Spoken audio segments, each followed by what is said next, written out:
के अभिभाषण में बोलने का मौका दिया, आपका आभार। माननीय राज्यपाल के अभिभाषण से मालूम पड़ता है कि सरकार 4 वर्षों में सिर्फ कागजों में सिमटी रही है, धरातल पर कोई आधारभूत काम सरकार नहीं कर पाई है। राजस्थान सरकार को सिर्फ झूठी प्रशंसा पसंद है। मेरे क्षेत्र में 4 वर्षों से क्षेत्र के हालात खराब ही है और कानून व्यवस्था फेल है, किसान परेशान है, भ्रष्टाचार अवैध खनन तेजी से बढ़ा है और सट्टा का कारोबार फल फूल रहा है। खुले में सट्टा लगा रहे हैं और रोकने वाला कोई नहीं है। सरकार और अधिकारी आप बंद करके अपनी सरपरस्ती में रेत और पत्थर की अवैध खनन करवा रहे हैं। मेरी विधानसभा माडलगढ़ में बजट घोषणाएं का 10% काम भी सरकार नहीं करवा पाई है। मुख्यमंत्री जी सिर्फ झूठ बोलकर मेजे थपवाने का कार्य करते हैं। मेरे विधानसभा में बजट घोषणा का एक भी कार्य नहीं हुआ। मेरे क्षेत्र की सबसे जरूरी आवश्यकता थी। भिलवाड़ा से 100 किलोमीटर दूर मेरा बिजोलिया कस्बा है, वहाँ पर बड़ी मुश्किल से ट्रॉमा सेंटर की घोषणा हुई, परंतु अब तक कुछ नहीं हुआ है। और मेरे बिगोद मॉडल CSC की घोषणा मुख्यमंत्री जी ने बजट घोषणा में की, अब तक कुछ नहीं हुआ है। नंदीशाला खोलने की घोषणा, परंतु मेरे क्षेत्र में एक भी बजट घोषणा का काम अब तक चालू नहीं हुआ। यह बहुत ही चिंता का विषय है। वादा खिलाफी के खिलाफ थे वो, उन्होंने जनता से वादा किया और फिर खुद वादा खिलाफ हो गए। ये राजस्थान की सरकार ऐसी सरकार है जो जनता की मनोभावना को देखती नहीं है। जन घोषणा पत्र के लुभावने वादे कर बनी सरकार की ओर से देख रही है। अपने अंतर्विरोधों में उलझी सरकार जनहित पर ध्यान केंद्रित नहीं कर सकती है। यह बात अब प्रदेश की जनता को समझ में आ रही है। संपूर्ण कर्ज माफी मात्र चुनावी जुमला बनकर रह गई है। प्रतियोगी परीक्षा के पेपर लीक मानो इस प्रदेश की पहचान बन गई है। राज्यपाल महोदय के अभिभाषण पर रखे धन्यवाद प्रस्ताव पर बहस हो रही है। मैं विचार कर रहा हूं इस सरकार को धन्यवाद किस बात का दूं। प्रदेश में कानून व्यवस्था की स्थिति बिगड़ी है, इसका धन्यवाद दूं। बेरोजगारी की आशाओं पर कुठाराघात हुआ, इसका धन्यवाद दूं। महिलाओं पर अत्याचार बढ़े हैं, बलात्कार बढ़े हैं, इसका धन्यवाद दूं। सुविधा कर्मियों से की वादा खिलाफी का धन्यवाद दूं। प्रदेश में युवा वर्ग की बढ़ती आत्महत्या व नशाखोरी का धन्यवाद दूं। मुझे समझ नहीं आ रहा है कि धन्यवाद किस बात का दूं। प्रदेश के बीच में महंगाई की बात करते हैं। प्रदेश में सबसे ज़्यादा बिजली महंगी राजस्थान में है, पेट्रोल डीजल महंगा राजस्थान में है।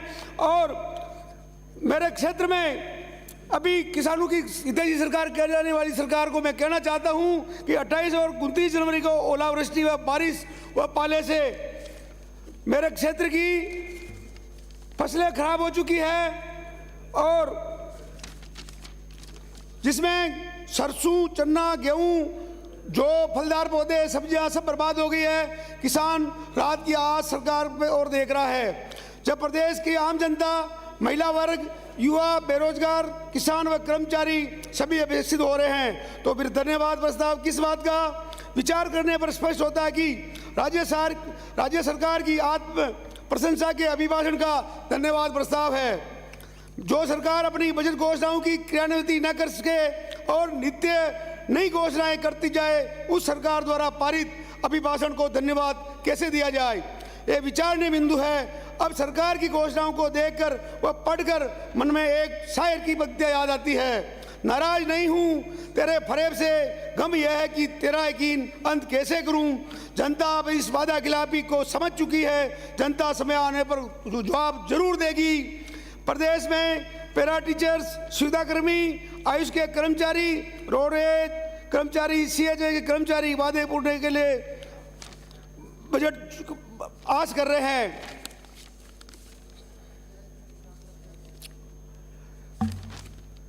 मैं मांग करता हूं, अभी जो प्राकृतिक आपदा मेरे क्षेत्र में आई है उसमें आम गरीब किसानों का भारी नुकसान हुआ है। मेरा विधानसभा क्षेत्र में 29-30 जनवरी को ओलावृष्टि व बारिश से थोड़ोदा पेलोक्स में 40 भेड़ों की मृत्यु हो चुकी है, 61 भेड़ें घायल हो गई है। वह ग्राम पंचायत मोहनपुरा के दोरेला के रायका समाज, रेबारी समाज के भेड़ पालकों की बरसात में ओलावृष्टि से 100 से 150 भेड़ें राउतवाटा में मर गई है और बहुत सी घायल है। तथा ओलावृष्टि व बरसात व पाले से फसलों, गेहूं, जौ, सरसों, चना, संतरे की फसल व सब्जियां की खेती बिल्कुल नष्ट हो चुकी है। इससे किसानों को तुरंत मुआवजा राशि प्रदान करें। मेरे बिजूलिया क्षेत्र में लाइट पानी की इस बारिश से, इस ओलावृष्टि से सभी बंद हो चुकी है। अभी 2 मिनट मैं आप इस आने वाले बजट में, अब तक के बजट में मेरे विधानसभा क्षेत्र में अब तक कुछ भी नहीं किया है। मैं मांग करता हूं कि मेरे विधानसभा क्षेत्र में बिचौलिया व 2 बड़े कस्बे हैं, दोनों में ट्रॉमा सेंटर और हॉस्पिटल की घोषणा कर रखी, पर हुआ कुछ नहीं। मैं इन बड़े कस्बों को नगर पालिका की घोषणा के लिए निवेदन करता हूं और मेरे मांडलगढ़ में एडीजी कोर्ट स्थायी खोलने की घोषणा करें। मांडलगढ़ में परिवहन कार्यालय भी नहीं है, खोलने की मांग करता हूं। मेरे मांडलगढ़ में जो भी काम राज्य सरकार यहाँ वादा करती है परंतु वह पूरा करती नहीं है। मैं आपके माध्यम से कहना चाहता हूँ, मांग करना चाहता हूँ कि सभापति महोदय, ये अभी मेरे सामने बैठे हुए हमारे विपक्ष पक्ष के साथी हमें ये एक बढ़कर अपनी घोषणाएं सरकार की बढ़ाई कर रहे थे। मैं आपसे कहना चाहता हूं कि एक बढ़ाई मेरे विधानसभा क्षेत्र में भी विधायक हूं मैं, परंतु एक भी काम मेरे विधानसभा क्षेत्र में क्या केवल ये हुआ कि मेरे यहाँ भ्रष्टाचार, रेत और सैंड स्टोन के चालू करने के लिए, अवैध चालू करने के लिए लूट मचा रखी है और कोई भी काम अभी तक नहीं हुआ। मेरे मांडलगढ़ विधानसभा क्षेत्र में श्रीमती साफिया जुबैर, आपने मुझे बोलने का मौका दिया, आपका बहुत बहुत धन्यवाद।